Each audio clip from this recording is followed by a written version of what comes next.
खास तौर से सबूतर और पूरे विधानसभा के हर जात, हर धर्म, हर मजहब के लोगों का, जिसने वोट दिया उसका भी, जिसने नहीं दिया उसका भी, सबके लिए काम किया है और करते रहते हैं। दाऊद बाबू एक बार उनको भी बता दीजिए। हशमत बाबू उनके कान में डाल दीजिए।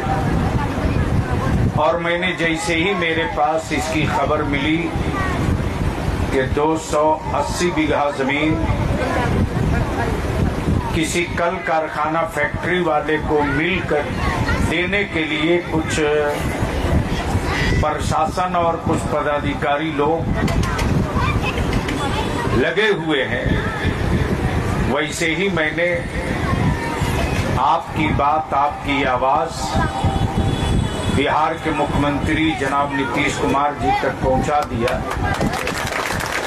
और उसमें हमने साफ कहा कि ये किसी भी कीमत पर, और तुरंत लेसी मैडम ने डीएम को भी फोन लगाया, भूअर्जन पदाधिकारी को भी फोन लगाया और क्लियर कर दिया कि खबरदार खेती वाली जमीन पर हाथ डालोगे तो जो भी हाथ डालेगा पदाधिकारी उसका हाथ जल जाएगा, बचेगा नहीं। जमीन मेरी है और इस जमीन से ईमान वालों का रिश्ता तो ये है कि हम मिट्टी देते हैं तो मिन्हा खलकनाकुम फीहा नुईदुकुम व मिन्हा नुखरिजुकुम तारतन उखरा पढ़ते हैं। हम इसी मिट्टी से आए हैं, इसी मिट्टी में जाएंगे। तो मिट्टी से ईमान का पुराना रिश्ता है। हम जमीन के ऊपर की मिट्टी हर कीमत पर बचाएंगे और बेफिक्र रहिए। ये जमीन का सवाल नहीं है, सवाल रोजी का है, सभी मजहब का है, सभी धर्म का है। हम धन्यवाद करेंगे सबूतर गांव से। मुसलमान का बच्चा एहसान फरामोश नहीं होता। दूसरा कोई मंत्री होता तो कहता ठीक है, सोचेंगे तो देखेंगे तो बात करेंगे। लेकिन लेसी मैडम ने इसके लिए ये नहीं कहा देखेंगे, सोचेंगे, बात करेंगे, बल्कि दाऊद बाबू ने बताया कि तुरंत सीओ को और एसडीओ को, डीएम को फोन लगाकर कहा खबरदार जो जैसे है वैसे ही रहने दो, आगे हम देखेंगे इसका क्या होगा।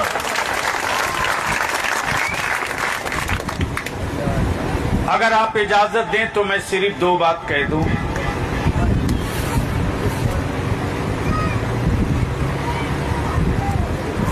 सच्चाई ये है कि बलियावी की लड़ाई 2020 में कमजोर हो गई। जिस तेजी के साथ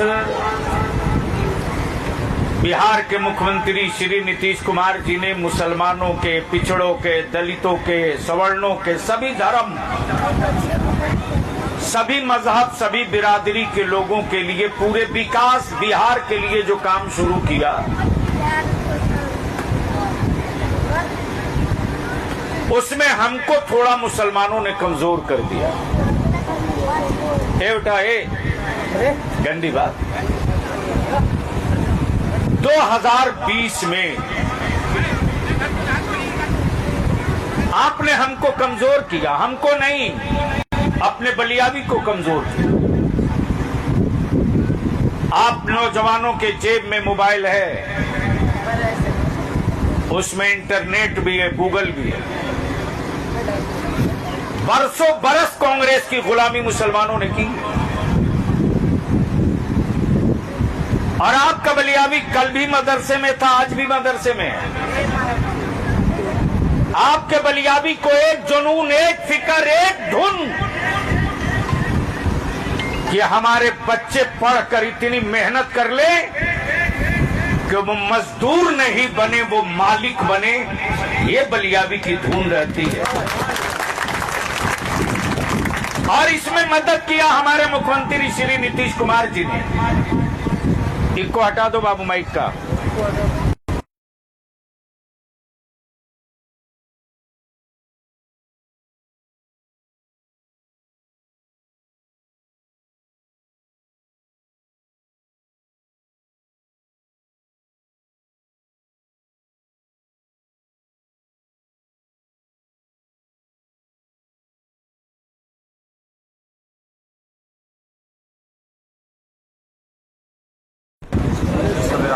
कुछ आप लोग भी बोलिए। कब? 1992 में इसी भागलपुर में दंगा हुआ। सरकार किसकी थी? कांग्रेस की। हमें याद है साहब कि पूर्णिया के लाइन बाजार से, कस्बा से, बाईसी से, धमदा से, रुपौली से, कुकराउन से लोगों ने चंदा करके भेजा था रिलीफ के लिए। और आपका बलियाबी 2.25 साल लगातार रिलीफ का कैंप लगाकर अपनी मां, बहन, बेटी, जवानों की खिदमत में लगा रहा। बड़ी उम्मीद थी। ये आपका बलियाबी सिर्फ रिलीफ नहीं बांट रहा था बल्कि केस भी लड़ रहा था।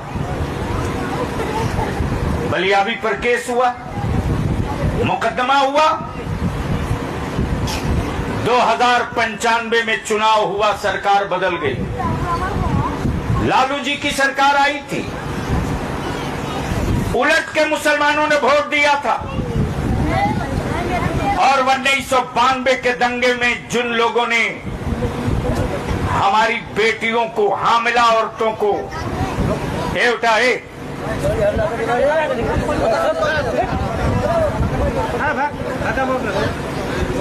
छोड़ दी, वो दिन आपने नहीं देखा। ये 1992 के बाद जो बच्चे पैदा हुए, जो हमारे अजीज हैं, जिनकी उम्र 25 साल, 22 साल, 18 साल, 19 साल है, उनको क्या पता। आपका बलियाबी टूट गया था जनाब, टूट चुका था। एक कुआं से 80 लाश निकाले थे, एक कुआं से। पूछो भागलपुर के लोगों से ये गलत है या सही। हमारे बच्चों की लाश पे गोभी रोपी गई थी। एक साथ 90 जनाजे हमने पढ़े। बाप की दी हुई जमीन बेचकर बलियाबी आपका केस लड़ रहा। लेकिन लालू जी की सरकार में आपका बलियाबी हार गया। हिम्मत टूट चुकी थी। किसके पास जाते इंसाफ मांगने? कौन इंसाफ देता? उसी भागलपुर के तातारपुर से पश्चिम आसानंदपुर पार्वती मोहल्ला है। जब एक बच्ची की लाश उस वक्त उठाई जब मालूम हुआ कि इस बच्ची को 7 महीने से ये बच्ची उम्मीद में थी, खंती संभारा था, जबान में नहीं खुलता। आपका जिस बलियाबी के लिए हेलीकॉप्टर खड़ा रहता हो, आज वो क्यों गली गली पागल की तरह दौड़ रहा? वो सिर्फ इसलिए कि एहसान है नीतीश कुमार का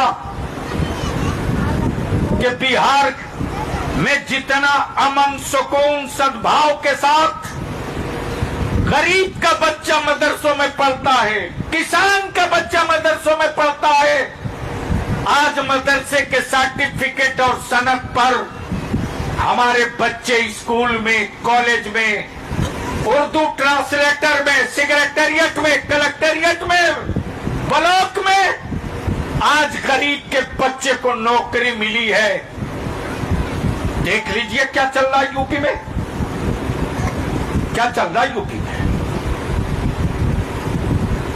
आपका बलियाबी हार चुका था। तब कुछ लोगों ने कहा बलियाबी तुझको राजनीति में आना पड़ेगा, तब इन कातिलों से हिसाब ले सकते हो। लेकिन 2004 में जिसने मेरी बेटी, हामिला बेटी के पेट पे खंती मारकर कत्ल किया, उस आंगन से 4 लाशें उठाई थी, टूट चुका था। आज भी बलियाबी की आंख नम होने लगती है, वो बुरे दिन याद आते हैं। उस वक्त मैं जब गया लालू जी के, मैंने कहा लालू जी, आपने मेरी औलादों के कातिल को सोने का ताज पहने। मैं पूछता हूं, दूध की गैरत बची है, मावों के दूध की गैरत।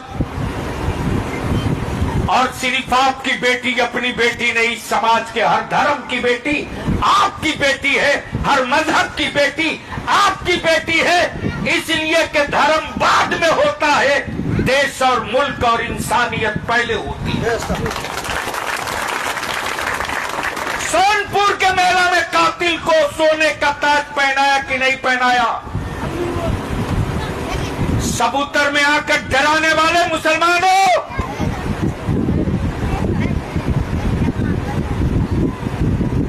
सब पूछो। आरजेडी या कांग्रेस का कोई नेता हो तो पूछो, बलियाबी ये बोल कर गया है, बताओ लालू यादव ने भागलपुर के दंगाई कामेश्वर यादव को सोने का मुकुट पहनाया कि नहीं पहनाया? पूछो, हम याद करते। लिख लो नाम, कामेश्वर यादव उर्फ थैला। बलियाबी तो एक्सीडेंटल तौर से राजनीति में आया है। हमें फख्र है अपने मुफ्ती आजम पर, हमें नाज है अपने मखदूम में, जहां पर बुजुर्गों ने इतनी बड़ी फौज और इज्जत दी है। जिस गांव, जिस एयरपोर्ट पर उतरो, हमारा 10 लड़का हाथ चूमने के लिए, गले मिलने के लिए तैयार है। इससे बड़ी दौलत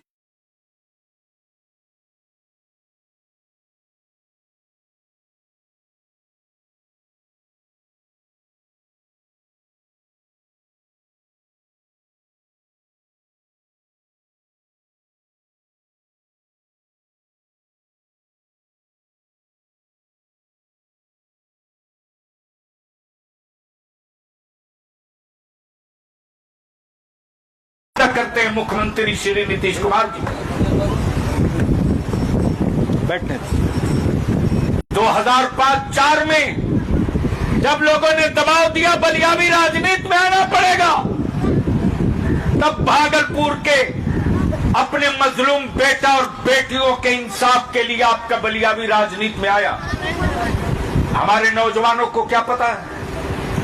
लोक जनशक्ति पार्टी रामविलास पासवान की पार्टी की दूसरी ईद का नाम बलियाबी है। याद कीजिए वो तारीख, धमदाहा से मैंने डॉक्टर इरशाद को टिकट दिया था। वो चुनाव लड़े थे, यहां से मैंने टिकट दिया था, मैंने लड़ाया था, लेकिन लोग छोड़ के भाग गए। 2005 में जब सरकार बनी बिहार के मुख्यमंत्री श्री नीतीश कुमार जी की, उन्होंने फोन किया, जो कि मैं लोक जनशक्ति पार्टी का प्रदेश का अध्यक्ष था। फोन किया, 10 एमएलए मेरे पास थे।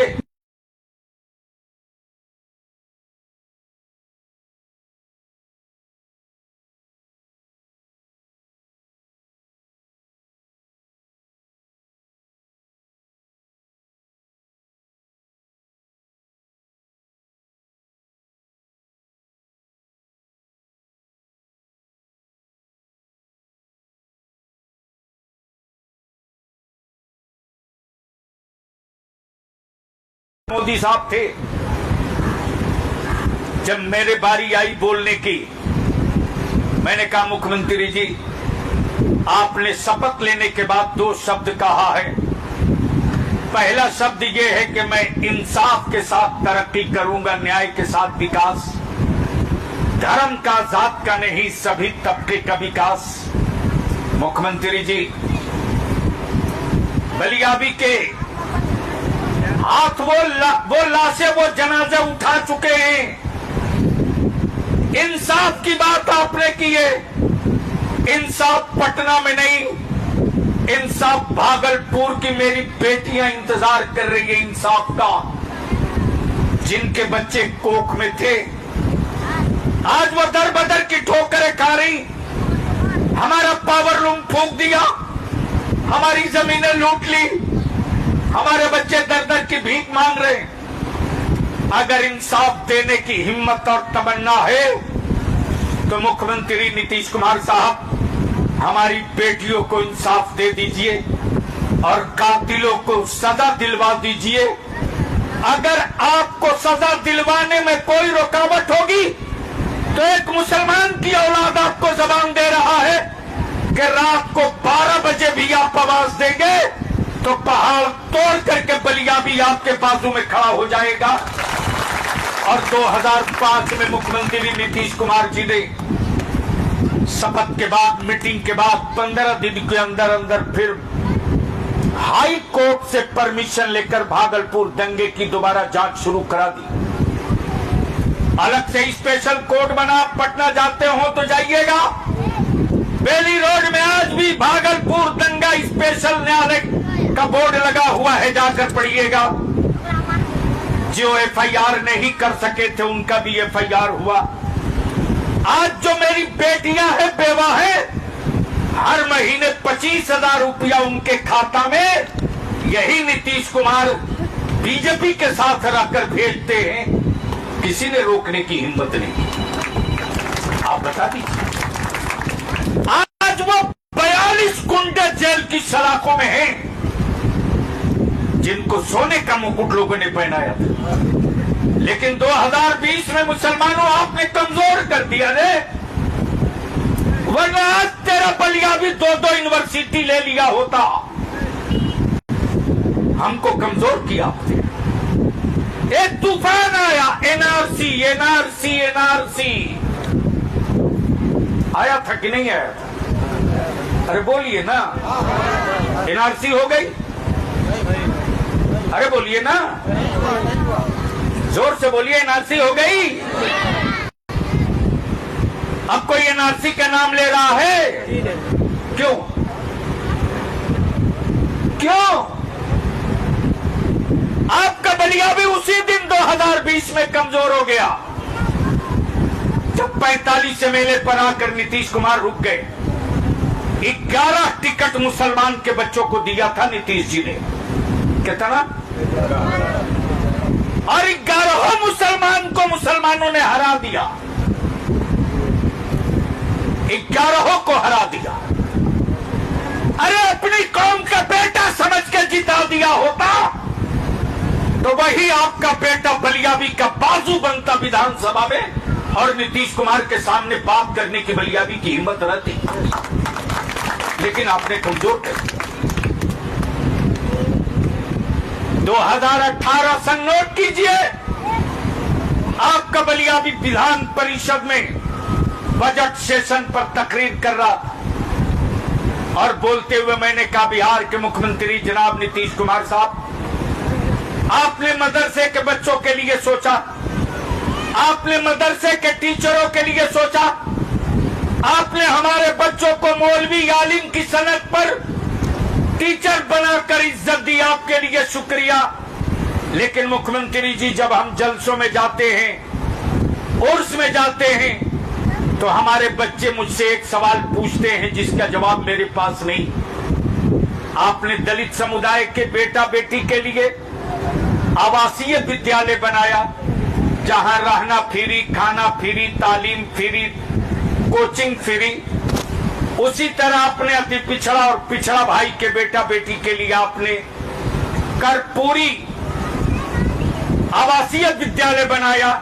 हमारे बच्चे पूछते हैं कि बलियावी साहब हजरत, हम लोगों के लिए आवासीय विद्यालय कब बनेगा? हम नीतीश कुमार की हिम्मत को सलाम करते हैं। 2 मिनट नहीं लगा और नीतीश कुमार जी तुरंत खड़ा हो गए विधानसभा में और उन्होंने ऐलान किया, बलियावी साहब, मैं घोषणा कर रहा हूं कि इस 2018 के वित्तीय बजट में मैं प्रस्ताव ले लूंगा कि बिहार के सभी जिलों में मुस्लिम अल्पसंख्यक के बच्चा और बच्चियों के लिए आवासीय विद्यालय बनेगा और उसका काम किशनगंज से शुरू। मालूम है असमत बाबू? जी जी। हमारी कौम ने हमको कमजोर किया है,